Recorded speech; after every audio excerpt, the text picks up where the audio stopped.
আউযু বিল্লাহি মিনাশ শাইতানির রাজিম। বিসমিল্লাহির রহমানির রহিম। আজ আমি প্র্যাকটিক্যালি মৃত ব্যক্তিকে কিভাবে গোসল দিতে হয় তা দেখাবো। বর্তমানে আমাদের মুসলমান সমাজে ফরজ জ্ঞানের এতই অভাব যে একজন মানুষ মৃত্যুবরণ করলে তাকে গোসল দেওয়ার মতো কোনো লোক খুঁজে পাওয়া যায় না। সে বিষয়টিকে মাথায় রেখে আমি এই ভিডিওটি বানাচ্ছি। আশা করি এই ভিডিওটি দেখে সকলে নিজ নিজ মৃত আত্মীয় স্বজনকে খুব সহজে গোসল দিতে পারবেন। হন্যে হয়ে আর গোসল দেওয়ানোর জন্য লোক খুঁজতে হবে না। প্রথমে যে গোসল দেওয়ার যে তক্তাটা, সে তক্তাটিকে বিছাবেন, তাতে 3, 5 বা 7 বার গোসলের সে তক্তায় আগরবাতির ধোঁয়া দিবেন। এরপর গোসল দেওয়ার জন্য মৃতকে তক্তায় রাখবেন। তক্তাটির নিচে যেদিকে মৃত ব্যক্তির মাথা, সেদিকটাকে একটু উঁচু করার জন্য তক্তার নিচে 2টি ইট দিবেন।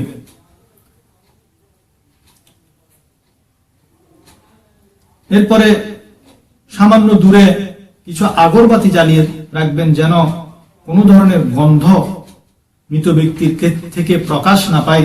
এরপর মৃত ব্যক্তির সতর ঢাকার জন্য মোটা পরিষ্কার চাদর রাখবেন। কাপড় কাটার জন্য কাঁচি রাখবেন, সাথে কাঁচি নিয়ে যাবেন। এবং সতর ধোয়া বা মৃতের ইস্তিনজা করানোর জন্য একটি পরিষ্কার কাপড়, যা গোসলদাতা হাতে বাম হাতে বাঁধবেন, সেটাকে লেফাফা বলে, কিংবা গ্লাভস। এই ধরনের গ্লাভস আপনি পরতে পারেন বাম হাতে, কারণ ইস্তিনজার সময় এটা প্রয়োজন হবে।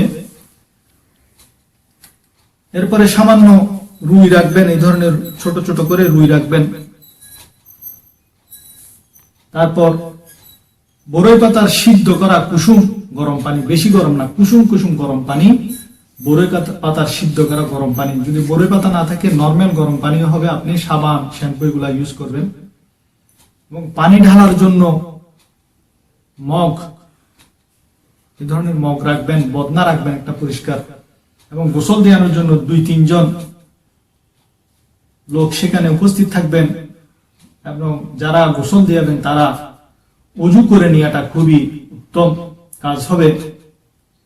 একজন গোসল দিবেন, দ্বিতীয়জন শুধু মগ দিয়ে বালতি থেকে পানি গোসলদাতার বদনায় ঢেলে দিবেন। গোসলদাতার হাতে একটা বদনা থাকবে, আরেকজন এই মগ দিয়ে বালতি থেকে পানি নিয়ে গোসলদাতার বদনার মধ্যে ঢেলে দিবেন।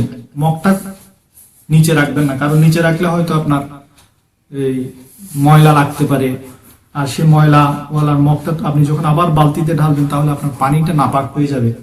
সেই সতর্কতার জন্য আপনি একজনকে বলবেন যে সে যেন মগটা হাত থেকে না রাখে, শুধু সে আপনার প্রয়োজন মতো পানি তুলে তুলে আপনাকে দিবে এবং আপনি সে পানি ব্যবহার করবেন। গোসলের জন্য আনার পর মৃত ব্যক্তির চেহারা ও মাথার সাথে যে পট্টি বেঁধে দেওয়া হয়, সেটি প্রথমে খুলে ফেলবেন। এবং বৃদ্ধাঙ্গুলের মধ্যে যে একটা রশি বেঁধে দেওয়া হয় বা পট্টি বেঁধে দেওয়া হয়, সেটাও খুলে ফেলবেন। এরপর মৃতের পরিধানের কাপড় যথাসম্ভব মৃতকে কষ্ট দেয়া ব্যতীত খুলে ফেলবেন। যদি আপনি সহজে খুলে ফেলতে পারেন তাহলে খুলে ফেলবেন। তাহলে আর যদি দেখতেছেন যে কাপড়টা এমন যে আপনি খুললে মৃত ব্যক্তি অনেক কষ্ট হবে, তখন আপনি কি করবেন, কাঁচি দিয়ে মৃতের ওই কাপড়টি আস্তে আস্তে আস্তে আস্তে হাতা দিয়ে এবং পেটের দিক থেকে আস্তে আস্তে কেটে ফেলবেন। এভাবে পুরো চতুর্দিকে কেটে আস্তে করে খুলে নিয়ে ফেলবেন। খোলার আগে সতর নাভি, পুরুষের নাভির উপর থেকে হাঁটুর নিচ পর্যন্ত এই ধরনের মোটা কাপড় দিবেন। এমন পাতলা কাপড় না যে কাপড়টা ভিজলে সতর প্রকাশ পায়, এই ধরনের, বরং মোটা একটা বড় কাপড় সতরের উপর দিয়ে রাখবেন। নাভির উপর থেকে হাঁটুর নিচ পর্যন্ত পুরুষের সতর।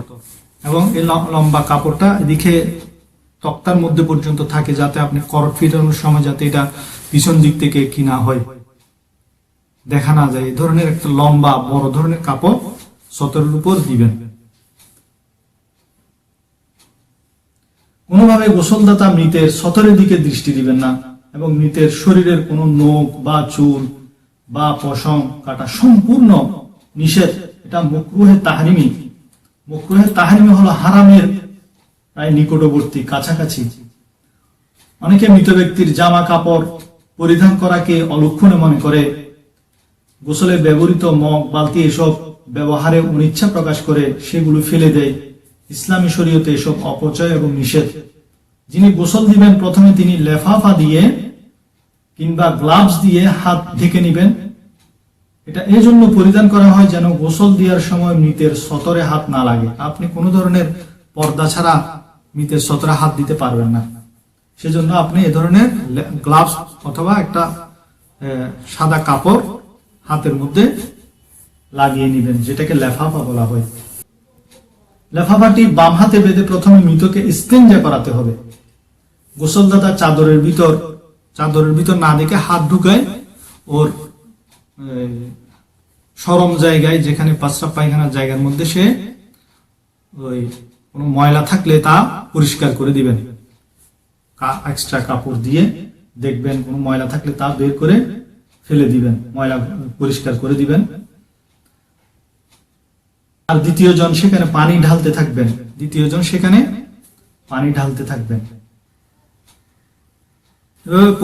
ভিতরে পরিষ্কার হওয়ার পর আপনার যে গ্লাভসটা আছে সে গ্লাভসটা আপনি খুলে ফেলবেন, বা আপনি যে লেফাফা করেছেন সেটা খুলে ফেলবেন। আপনার দোনো হাত নিচে করে ধুয়ে ফেলবেন।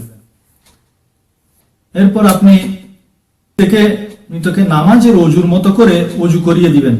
প্রথমে মৃতের চেহারায় একজন পানি ঢালবেন, একজন এভাবে চেহারা মনে করুন এটা চেহারায় একজন পানি ঢালবেন, আরেকজন এদিক থেকে ওনার চেহারাটা এভাবে ধুয়ে দিবেন, চেহারাটাকে ধুয়ে দিবেন। আর মনে করুন এটা চেহারা, এটা পা, উনার এই পাশটা হলো উনার বাম পাশ, এই পাশটা হলো ডান পাশ। আর সব সময় চেহারাটা কেবলামুখী হবে। কখন? যখন আপনার চেহারাটা মৃতের ডান দিকে হবে। মৃতের ডান দিকে হওয়াটাই হলো কেবলামুখী হওয়া। আর মনে রাখবেন কেবলামুখী হওয়াটা খুব সম্মানের বিষয়। সেজন্য মৃত্যুর সাথে সাথেই মৃত ব্যক্তির চেহারা, শরীরের অঙ্গ প্রত্যঙ্গ সোজা করে দেওয়া, চেহারা ডান কাত করে দেওয়াটা মুস্তাহাব। তাহলে প্রথমে আপনি ওযু করে দিবেন মৃতকে। ওযুর মধ্যে আপনার কুলি করা, নাকে পানি দেওয়ার প্রয়োজন নেই, বরং আপনি একজন পানি ঢালবে, আপনি চেহারাটা ধুয়ে দিবেন, পুরো চেহারা। এরপরে হাত, প্রথমে ডান হাতে পানি ঢালে একজন ঢালবেন, আরেকজন হাত আস্তে আস্তে মালিশ করে দিবেন যাতে প্রত্যেক জায়গায় পানি পৌঁছে যায়। এরপরে বাম হাত ধুয়ে দিবেন। এরপরে মাথা মাসে করে দিবেন। এরপরে পা ধুয়ে দিবেন ওযুর মতো। ধোয়ার পরে এখানে মনে রাখবেন যে আপনার এই ওযুর মধ্যে নাকে পানি দিতে হচ্ছে না এবং কুলি, গড়গড়া এগুলো করানোর প্রয়োজন নেই, বরং রুই কিংবা কাপড়ের টুকরা ভিজিয়ে দুই ঠোঁটের মাঝে দাঁত সহ পরিষ্কার করে দিবেন। দুই ঠোঁটের মাঝে হালকা করে রুই দিয়ে পরিষ্কার করে, দাঁতে সহ হালকা করে পরিষ্কার করে একদম ভিতরে ঢুকিয়ে দেওয়ার প্রয়োজন নেই। উপরে যে দুই ঠোঁটের মাঝখানে যেই অংশটা, সেই জায়গায় রুই দিয়ে মুছে দিবেন। এবং তেমনি ভাবে নাকের ভিতরেও হালকা করে ভিজা রুই দিয়ে পরিষ্কার করে দিবেন এবং এক্সট্রা দুইটি শুকনা রুই নাকের মধ্যে দিয়ে দিবেন, যাতে পানি ভিতরে ঢুকে না যায় গোসলের সময়। এরপর আপনি মাথা এবং চেহারা পানি দিয়ে ভালো করে ধুয়ে দিবেন। সাবান ব্যবহার করতে চাইলে সাবান ব্যবহার করতে পারেন। আর যদি বরই পাতা দিয়ে পানি গরম করেন তাহলে সাবান ব্যবহার করার প্রয়োজন হয় না। তবুও কেউ যদি সাবান ব্যবহার করতে চান তাহলে ব্যবহার করতে পারেন। এবার মৃতকে বাম কাতে শোয়াবেন, যাতে করে মৃতের ডান সাইডটা উপরের দিকে চলে আসে। যেমন মৃতের এই পাশটা হলো ডান সাইড, আপনি বাম কাতে এভাবে শোয়াবেন, মৃতকে এইভাবে শোয়াবেন, ডান সাইডটা উপরে উঠে গেল। উঠে যাওয়ার পর মাথার থেকে পায়ের তালু পর্যন্ত কি করবেন? একজন পানি ঢালবে আর আরেকজন এভাবে সমস্ত শরীরে পানি পৌঁছাতে থাকবেন। পিঠে, সামনে, পেটে এবং হাতের বগলের নিচে পানি পৌঁছাবেন।